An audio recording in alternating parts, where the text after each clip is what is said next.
thanks for staying with us. So yesterday on the show, there was a report that caught our attention. It says paternity crisis, 1 in 4 Nigerian fathers, not biological parents, says report by Chioma Obina of Vanguard.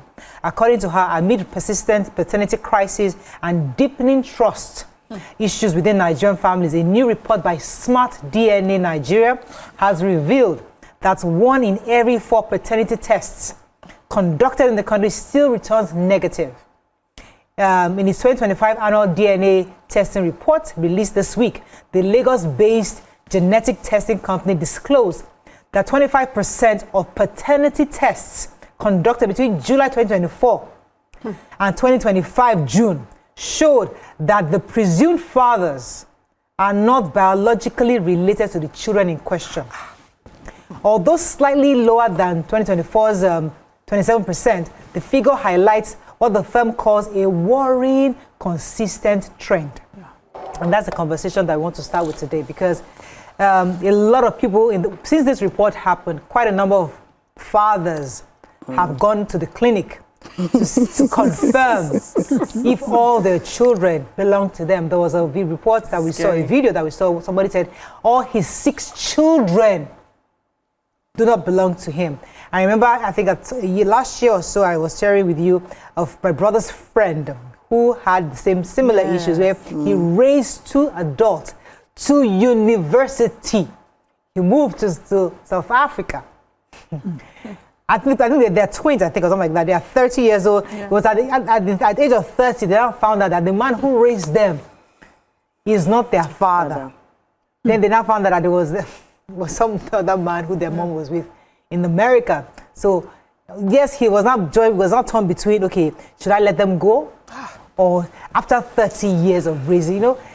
So these are real life conversations. Now that there's a report backing it up, is worth conversing on. What are your thoughts on this issue with DNA? And Nigerian women, I don't know, I'm trying to find the right question to ask. How do you see this report, especially it's Lagos-based? So when this is our small Lagos, things are happening. You can join the conversation. You can call us on 020-1635-2013, 090-241-63440. You can also send us messages on X and YouTube. We'll be happy to hear your thoughts.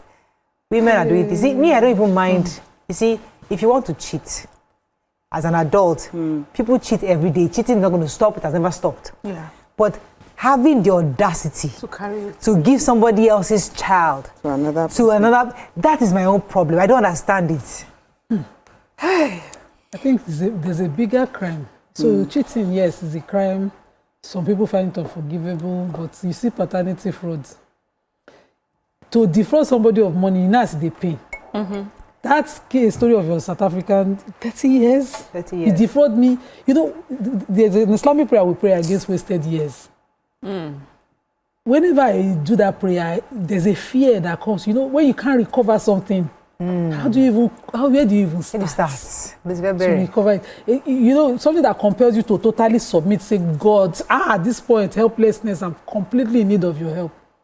That's the kind of thing that paternity fraud does to people. So some people find out early enough. Some people never do find out. Some people find out too late in their lives. Where the man want from start. So it is such seriousness. Remember the last time we did, YK was on set and we're saying there should be legislation criminalizing it and finding the women who deliberately do it criminal. But then BC said something about chimerism, abina chimerism. There's a word, one scientific word of the DNA of unabsorbed fetus blending into the mother that, you know, confuses. No, that's not how she said it. It was so what I studied. It's supposed to be where your DNA as the parent would not be captured by your fetus. Maybe someone in the bloodline or something. So it would show that child is not for the father, but it's just... It's actually the father. Yes, it's science. Yes. But it's just a small percentage of human beings that fall under that. There's a new study that I saw of mothers keeping DNAs of their babies as a link for years. How do you keep that? In their bodies. You know, for those of us who have gone through child loss and all of that, I was reading that study recently of the babies living, you know, yes, you living a part of them in you that blends into your own DNA for for long. So imagine someone like me getting pregnant between my last baby loss and the next one was about 4 months. And then they find the DNA of the other one fully in the new one. That kind of study. Even the babies who survive, when their placenta, placentas and all of those new sciences coming out, how that can cause a whole lot of confusion. So my own point here is there are a lot of innocent women caught in this web of paternity. A lot. Yeah. A lot. I don't know, Nima. A lot. Wait, I'm coming on. This way I'm going on before they will finish. Because you want to define the women now. This is the way you want to define women. Yes, because Morale, the women in my circle, the women I have lived with. Okay, no, I just want to understand. So it depends on what you see every day. Yeah. From what I see every day, I would stand for a woman who says, this is a mistake. Yeah, this is my child. I would trust that woman because the women in my circle, this is something totally strange. Paternity fraud is strange to us from where I'm from. So I'm just saying, if this result comes out and the woman doesn't show guilt and she shows confusion, can we calmly exploit? Okay. Before we continue, Judge her. How we may, Eva, the daughter of Eva. All of you fire. Okay, we understand that. First of we all, exploit the having children and your DNA, it would not make that child very different from you. The DNA will show that child is different from their dad. Is the dad we're talking about? The samples of the dad, if the DNA of the... you used yourself as an example. Of those lost photos would show, those fetuses will show who the father and the mother is now. And subsequent siblings will also share the same DNA. We don't all have 100% same DNA, but we have similarities. And that's why even when you get a DNA test, it says 99.9% with the father. So on one side, I understand where you're heading. You're trying to really make a case for those who may not know. Yeah. And I feel scientifically, that is a small group of people, that particular term you use that have that. Then secondly, the other part that also may be innocent is you have to also make sure that you check the DNA of the mother as well, because we have a lot of other maternity fraud as well, where children have been mixed up, the wrong child has been given to the wrong parent. So when that happens, the grace would be before you attack, make sure that you've done the proper investigation, that also that child matches either both parents or neither, and then you can investigate what may have happened. Let me go on a then short last, break. okay. Then I come back because we need to take this layer by layer. Yeah. Stay with us, we'll be right back. Thanks for staying with us. We're still discussing this paternity fraud. It's becoming more prevalent because reports is saying now that 25% of men who were tested showed that they're actually not the fathers of the children in question. And this is quite alarming. You're going to say something. I was first responding and I was mentioning cases where it may be a mistake and further investigations need to be done, in favor of the woman. Now, this opinion I'm giving. So I had said, first of all, it may be that a child was mixed up at birth, and that happens. So that's why it's good to have that investigation. Then also what was the second thing I mentioned? But there's a third point also, which is sometimes the way we also do our relationships now, where we're in various relationships with other people. And just before you get married, you already have a boyfriend on one hand, and then you have a fiancé on the other hand, not realizing that you had already conceived. So your aim was not to deceive, but it just so happened that you were not aware that you had conceived. And sometimes these relationships are not unbeknown to the person that you're ending up with. So, there are some people that even meet while you're in a relationship. I'm like, leave this person. I want to be your husband. And usually also, in fact, I've heard stories where when the child is determined that it was not for the father, because he's aware of the situation, he accepts it, so that happens. So those are the three cases for me that I feel. But the issue is that these women feel they don't want to tell the husband. Why do they feel that? I don't want to, because I want to keep it secret. No, they might know. So for those that know, for those that know, and keep it a secret. That's 1,001 reasons. Because I don't want to lose my husband. I don't want to lose this marriage. What is happening? I'm happy where I am. I'm not even sure, especially if maybe you've lived quite a reckless life. You're thinking, I'm not even sure who the father is. But I'm in a stable home now. This is stable. I'd rather give my child this.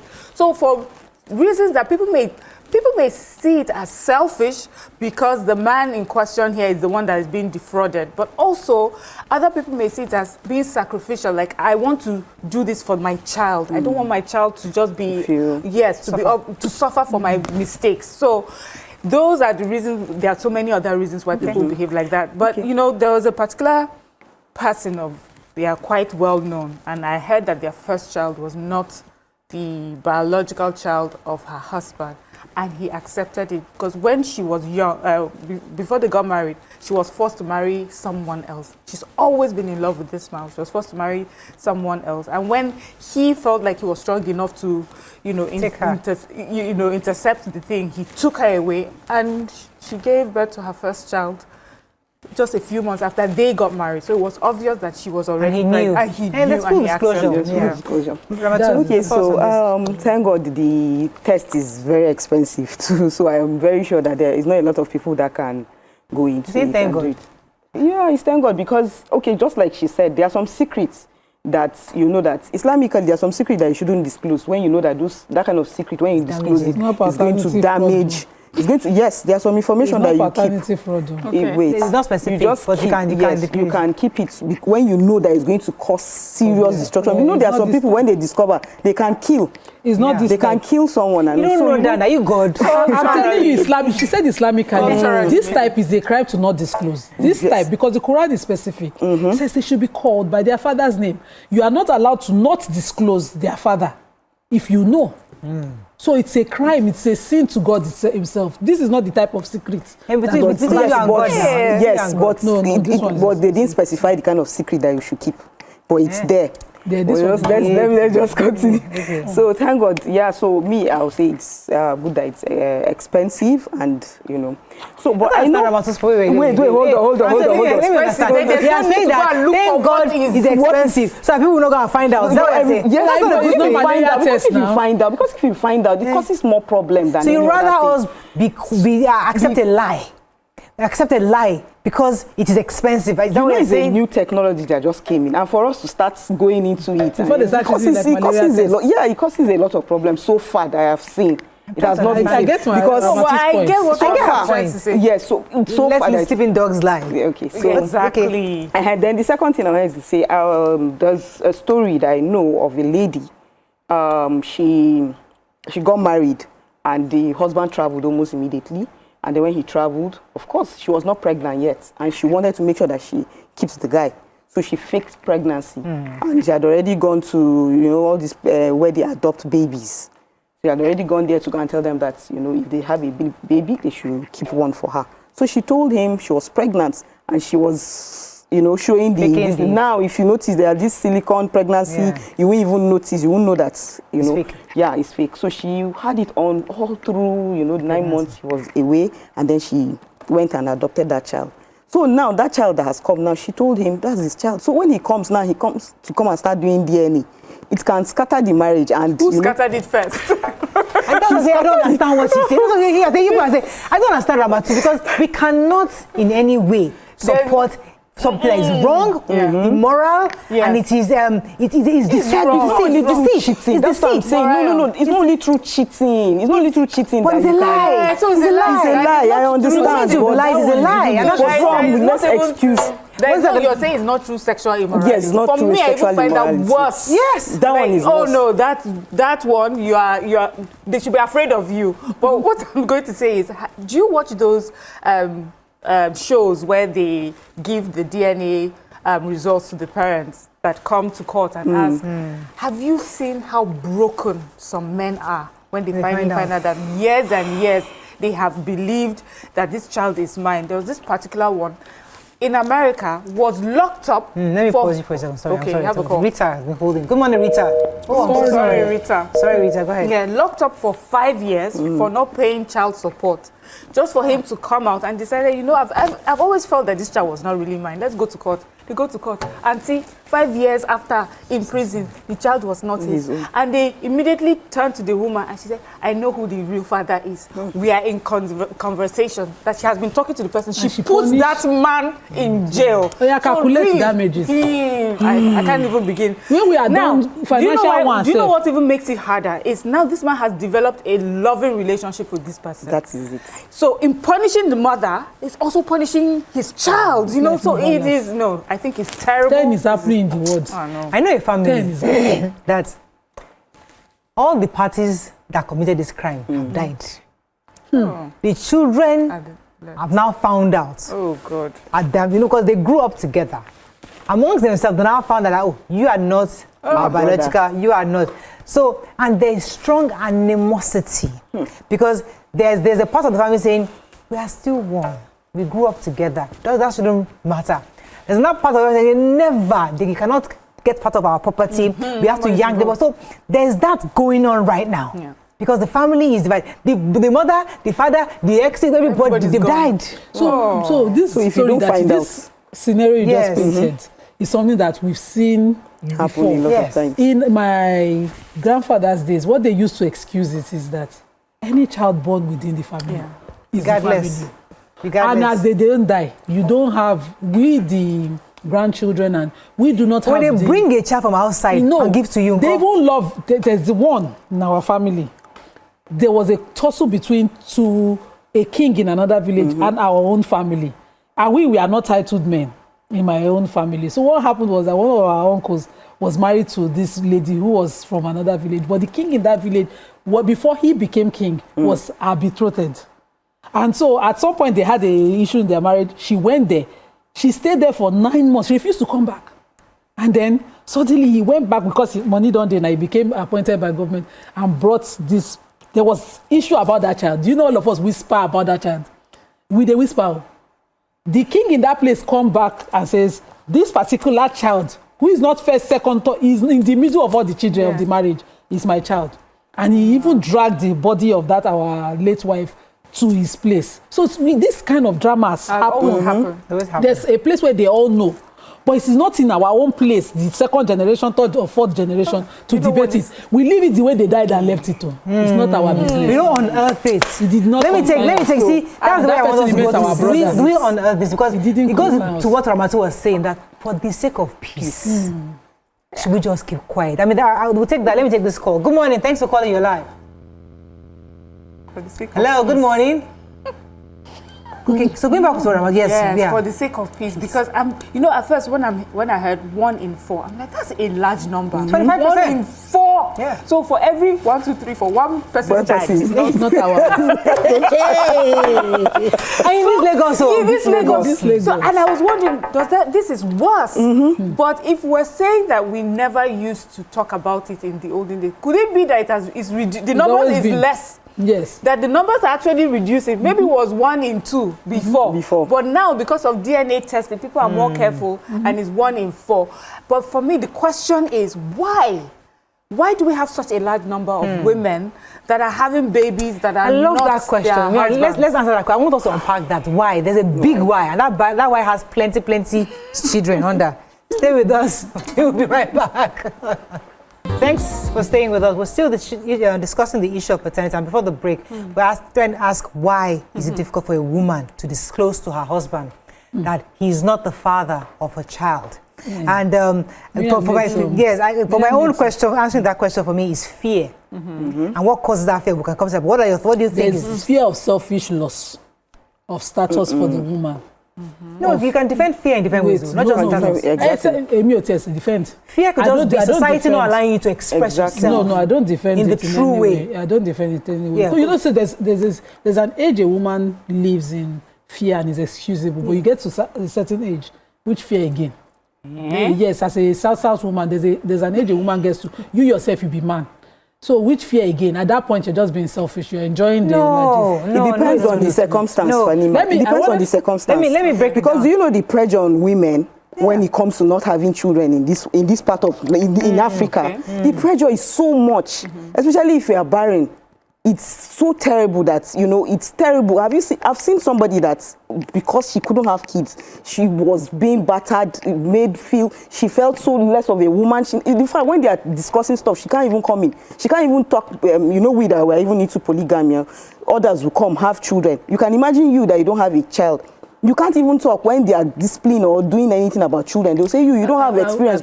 So you can imagine the pressure. That pressure can make you can go to any length just to have a child. You know, so me, I'm not supporting the fact that you should go and cheat and bring a child home. No, but there are other ways because of that pressure.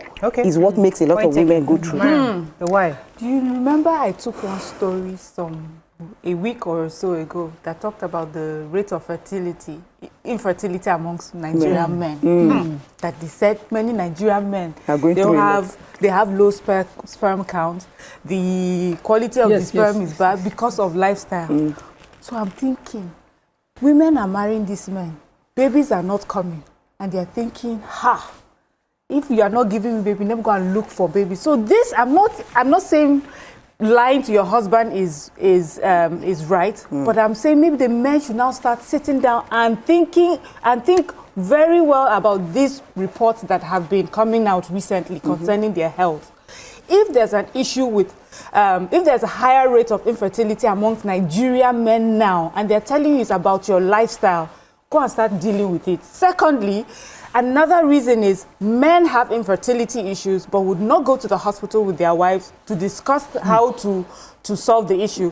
The woman is supposed to be the one that is in charge of sorting that issue. So whatever she finds out, whether it's her fault or his fault, she should figure it out. Now, traditionally, how do they deal with that? We read stories where mothers-in-law themselves, knowing that their son is the problem, would bring in the brother of her son and say, Auntie, it's fine. It's even one family anyway. So it looks bad now because we have DNA, we have Western education, but traditionally and culturally, bringing in a child has not been frowned upon. What has been frowned upon is finding out. As long as nobody knows. So it goes back, so I know we have a guess, it goes back to what I said, fear on all sides. The man is afraid to accept that it is my fault.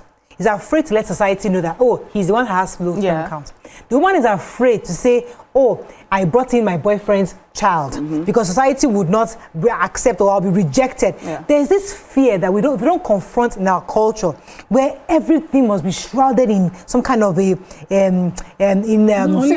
secrecy. Our culture. So is there anywhere this is done? So I'm just saying that because we raise people not to express themselves, because the truth is that if I have a child with my boyfriend, if I'm falling in love with somebody, maybe my ex, I was pregnant for my ex, and maybe we divorced or whatever, we broke up, and then I met somebody that I fell in love, I should have full disclosure to say, I'm pregnant for X. But there are consequences. So if you accept me like that, I will marry you. But because there's that fear that you will say no. When you see Mike, go and look at this man's show. People don't hide these things. It's not everywhere. In our African culture, the man will accept. You are allowed to see. Even me as I'm sitting here, I cannot even tell you that I have not advised somebody to step out. Divorce him and try another place, because you cannot be easily getting pregnant in your marriage and things are just you're losing your babies and the man is refusing to follow you to a fertility clinic. I have sat with somebody and said, divorce him. Because I sat with somebody traditionally. For you, your religion. Muslim, Christian cannot just divorce like that. The advice did not come from even the Muslim. The advice came from a traditionalist who said, if it was back then in their own place in Ishagamu, they would have advised the woman to step out, to try in another marriage. So I have seen married, not marriage. I have seen marriages where, in my own parents' generation, where the woman comes back to her husband's house after having 4 children in a previous marriage, and I'm wondering, they said no, they were previously married. She couldn't have kids here. He couldn't have kids, so they had to try outside and married later in their middle ages. So there's nothing new. In those places, you will come outside like this, do name me here, Baba Elele, and come back here and say, this is my marriage. But the pregnancy is for this house. Don't go and do name me. Go and go and see my dad. You will see all those things in those places. There's have a guest. There's people that hide all these things. We have to wrap up this thing. The truth is that deception, I don't think it's our culture. I think deception is... We are open people. We are whitewashing our culture. I think the truth is that in this whole thing, we can't finish this. We have not finished. Chimerism there is too tight. That one is 0.000%. It's too tight. Majority. That one is not. Let's go. Unfortunately, we have to wrap. But to wrap this up, I would say that this data is quite alarming, especially because I also say that it's usually firstborn children, mostly. I think it was about, I think it was, I was trying to get the data for us. I think it was about 30 or so percent. Let me give you the data properly. Says that the report noted that the firstborn children, especially sons, were significantly more likely to have negative paternity test results. It also said that about 50-something percent. That means something because we love having sons first. It's that 88% of paternity tests were initiated by men. Okay. So men are the ones trying to find out, and for men between the age of 45, 41 and above. So a lot of men today are coming out to seek this result. Children between the ages of 0 and 5 made up the majority of those tested, and 58%. And in the previous year, I'm trying to just get the look. Do you see why Maramatu said that thank God is not cheap? Imagine that this was a test strip case that we can buy 200. If we go into the grass, everybody will just pass it in their children's mouth. We'll come back, bring in our women. We'll be checking. Stay with us. We'll be right back.